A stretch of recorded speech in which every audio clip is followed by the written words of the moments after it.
Cari fratelli e sorelle, pace e bene, buonasera a tutti.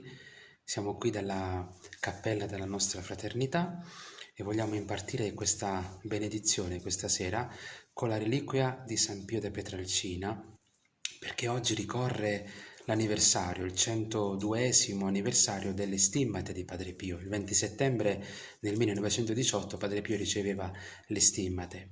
Ecco, quindi per ricordare questo evento e chiedere la sua intercessione su tutti quanti noi, sugli ammalati e su tutti quanti guarderanno questa benedizione, possa il Santo da Pietralcina portare guarigione, liberazione, consolazione, conversione e tante grazie dal cielo.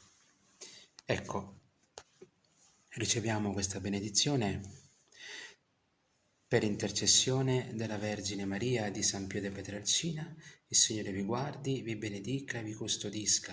Il Signore vi accompagni, il Signore faccia luce nella vostra vita, il Signore possa riempire il vostro cuore di fede, speranza e carità.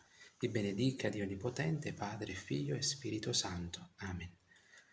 Pace e bene a tutti e buona serata.